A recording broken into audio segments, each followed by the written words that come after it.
We have a new hairdresser.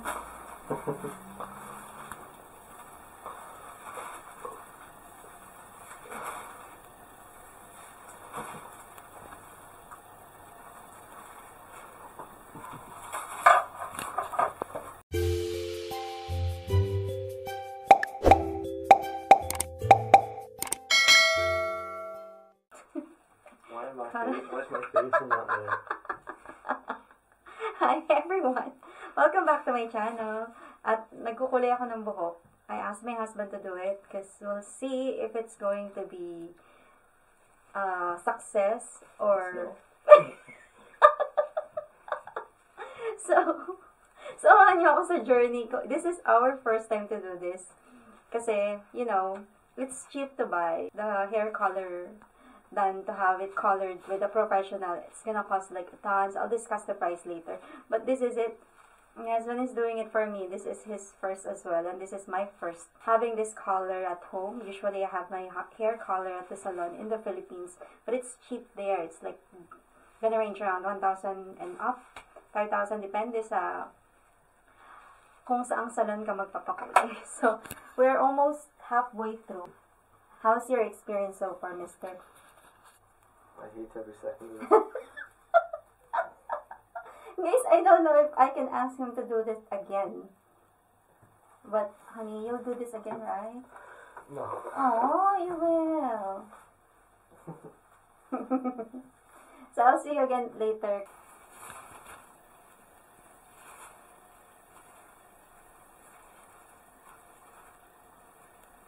Do the eyebrows as well. No. I don't have eyebrows. Exactly. I'll go over it with them afterwards. No, you're gonna make it lighter, honey.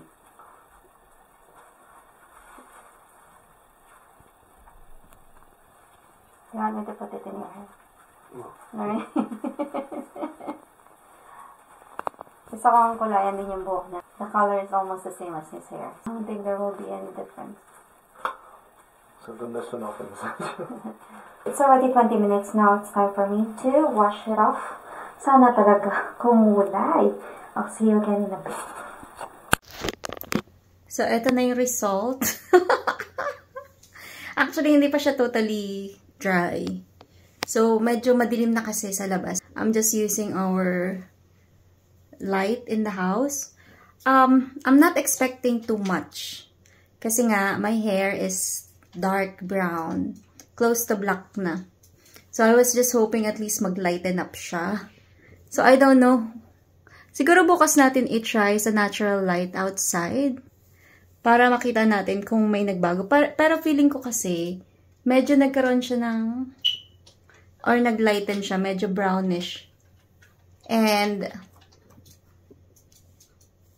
yung kulay kasi na ginamit ko is latte.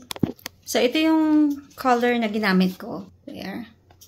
So, this is L'Oreal Paris Casting Natural Gloss. Color Latte Light Blonde. So, I'm hoping na at least nag-lighten up yung hair ko. Bukas natin malalaman sa natural light. Sana maganda yung sikat ng araw. Or at least yung lighting tomorrow. So, the reason why we did this, kasi nag-inquire ako sa mga salon dito. And majority of them, though hindi ko naman actually nakausap yung mga salon, but chinek ko yung mga website nila. Yung hair color, depending on the length, at saka kung anong klase ng kulay yung ipapagawa mo. Hindi ko nga maintindihan kasi meron silang mga normal, whatever, two-tone thing, like that. Tapos, yung presyo is nagre-range ng 65 pounds and up. Merong isa akong nakita, it would cost about 150 pounds. So, napakamahal. Para sa akin, napakamahal. Eh, gusto ko lang naman na magkaroon ng konting kulay yung buhok ko kasi nga. Pero medyo nabuboard ako sa kulay ng super dark. So, this one, nung binili namin to sa Boots, dalawang ganito yung binili namin kasi akala ko hindi kakasya yung isa. Pero, sobra-sobra pa talaga. Eh, mahaba yung buhok ko. Like that. Mahaba yung buhok ko. So, this only cost me 15 pounds. And, Yung application, of course, free. My husband did it. Right, honey? Thank you so much for your expertise. He'll gonna do that again, maybe in a couple of months, if ever that I like this. But anyway, we'll check it again tomorrow and see. But tingnan nyo, medyo light naman, di ba? Oo, medyo nag-light naman. Pero alam niyo naman yung kulay ng buhok ko, di ba? Sa lahat ng vlog ko, nakikita niyo yung kulay ng buhok ko. May pagka-brown. Merong brown sa end. Ay, hindi ko alam, dating kulay pa atay ng buhok ko.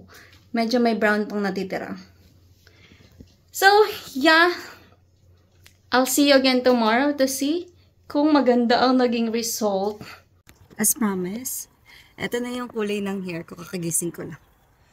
So, hindi ko, ayan, ganyan lang siya.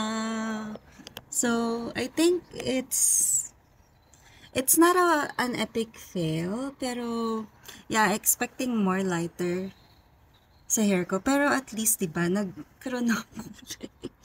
Ayan, this is the hair, ayan. It's my hair now. Yeah.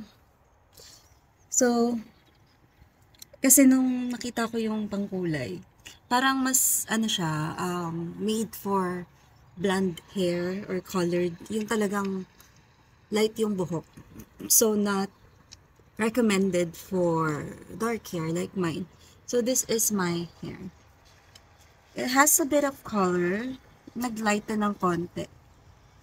But not as brown as I wanted. So, baka next time, after a couple of months, we will try a different brand or maybe same brand, pero yung recommended for dark hair. At in fairness naman, nagkakulay, di ba?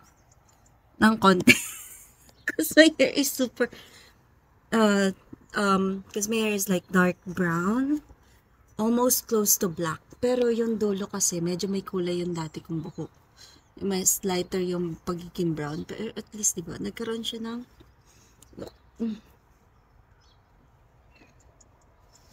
it's not bad. See? So, yan. In fairness, gumanda yung buhok. Parang nagkaroon siya ng more volume, nagkaroon siya ng more shine, and at the same time, ang bango niya. So, because maybe of the conditioner that comes along with it. Kasi the set itself, it has the applicator, tapos hindi ko alam kung nasa na loob niya, then, and then a tube. I think that's the colorant. And then, yung conditioner, meron din nakalagay na hand gloves, plastic gloves for you. Pero, yeah, I'm still, well, it's kinda okay. At least my hair is not dark.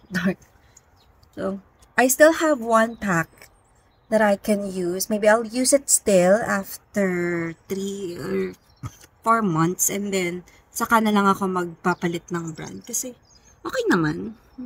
There you go. Yeah. And thank you so much for watching. Paalam!